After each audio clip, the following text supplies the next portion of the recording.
Assalamualaikum warahmatullahi wabarakatuh. Bagaimana kabar kalian semua hari ini? Semoga sehat selalu. Mungkin sebagian dari kalian sudah tahu, dunia pernah dikelompokkan menjadi dua wilayah, Barat dan Timur. Barat merujuk pada Eropa, dan Timur merujuk pada umat Muslim selama abad pertengahan. Periode ini ditandai dengan terjadinya sejarah-sejarah besar dunia, seperti keruntuhan Romawi Barat, terbentuknya Wangsa Karoling dari Frankia, ekspansi umat Muslim setelah wafatnya Nabi Muhammad, hingga Perang Salib, salah satu perang besar dan terlama dalam sejarah manusia. Berabad-abad yang lalu, para sejarawan telah membagi abad pertengahan menjadi 3 periode: awal abad pertengahan, puncak abad pertengahan, dan akhir abad pertengahan. Dan sejarah juga mencatat, awal abad pertengahan sering dijuluki sebagai abad kegelapan Eropa Barat oleh para sejarawan dunia. Awal abad pertengahan diperkirakan berlangsung sejak abad ke-5 sampai abad ke-10. Selama hampir 500 tahun Kekaisaran Romawi bertahan, mereka adalah yang terkuat di Eurasia Barat. Namun pada akhirnya, kekaisaran tersebut runtuh atas dasar ekonomi, politik, peperangan dengan bangsa lain, perang saudara, dan invasi suku-suku dari luar kekaisaran. Pada puncak kejayaannya, wilayah Kekaisaran Romawi membentang dari Samudra Atlantik hingga Sungai Eufrat. Tapi dengan luasnya wilayah kekaisaran tersebut, pemerintah kesulitan dalam mengaturnya.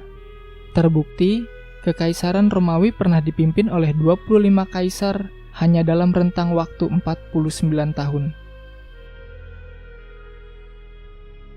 Sebenarnya, keruntuhan Romawi Barat sudah mulai terlihat dari awal abad ketiga, sejak keuangan kekaisaran terus mengalami defisit untuk membiayai perang berkepanjangan melawan Kekaisaran Persia baru, kali ini dengan Kekaisaran Sasania, di mana sebelumnya Romawi juga pernah perang melawan Kekaisaran Parthia. Pada tahun 286, Kaisar Dioklesianus sebenarnya telah mencoba memecahkan permasalahan kekaisaran.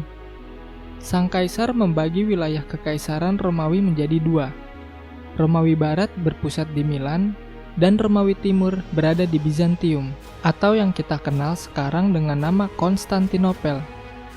Masing-masing wilayah dipimpin oleh seorang Augustus, namun masih dalam satu kekaisaran Romawi. Upaya yang dilakukan oleh Kaisar Dioklesianus berhasil memperkuat kekaisaran dalam penataan pajak dan militer.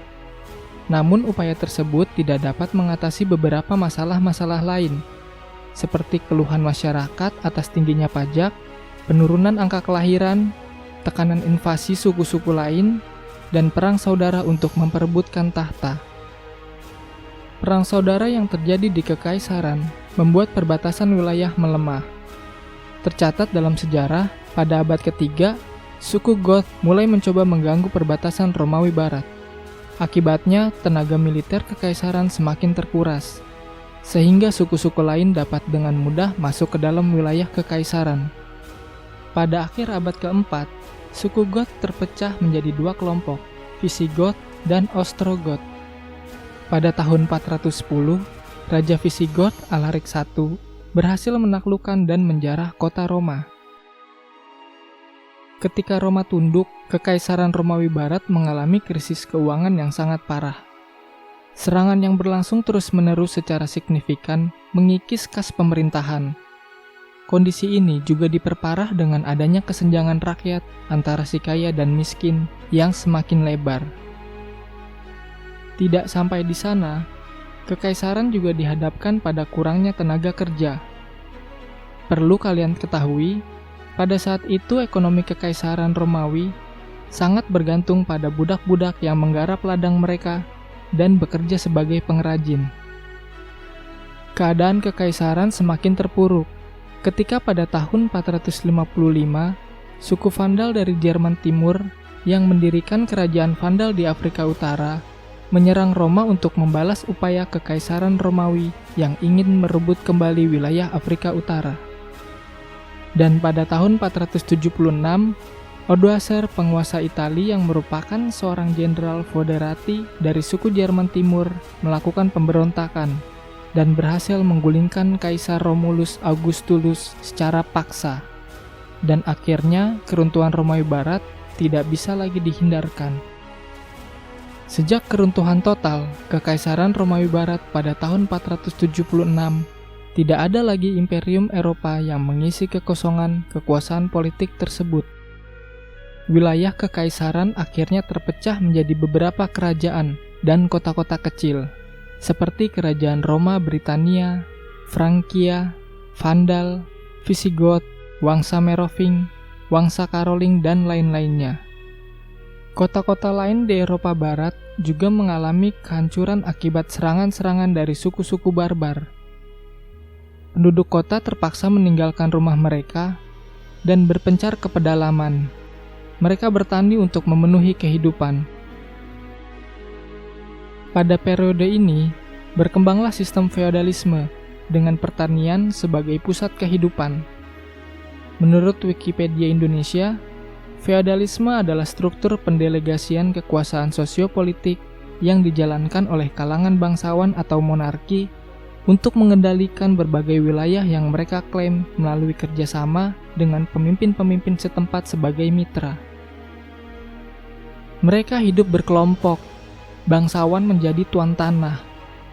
Orang-orang bebas, bekas budak yang dibebaskan oleh manumisi, diangkat menjadi ksatria dan mengabdi pada para bangsawan. Para petani yang menjadi tombak kehidupan, hidup dalam kondisi yang memprihatinkan. Sampai akhirnya pada akhir abad ke-8, Eropa memiliki cikal bakal untuk mendirikan imperium besar sekali lagi. Seorang raja Frankia dan Lombardia dari Wangsa Karoling, Charles le Magne atau Karel yang Agung, dimahkotai sebagai Imperator Augustus di Roma pada tanggal 25 Desember 800 oleh Paus Leo III. Karel menjadi kaisar pertama di Barat sejak runtuhnya Kekaisaran Romawi Barat dan dianggap sebagai pendiri Kekaisaran Romawi Suci atau Holy Roman Empire dengan gelar Charles I. Dan saat ini di zaman kita mengenalnya sebagai Bapak Pendiri Eropa. Pada puncak kejayaannya, sebagai Raja Kristen saat itu, Karel yang Agung berhasil membangun aliansi yang kuat dengan Harun al-Rasyid dari Abbasiyah. Karel yang Agung juga berhasil membendung ekspansi Bizantium ke barat. Selain itu, ia juga turut membantu menjaga kepentingan Abbasiyah dari Umayyah di Cordoba. Aliansi yang terbentuk antara Karel yang Agung dan al-Rasyid lebih banyak dalam hal rute perdagangan ketimbang penaklukan. Pada abad ke-9, Eropa mulai kedatangan bangsa penakluk dan penjara paling kejam dari utara, Viking.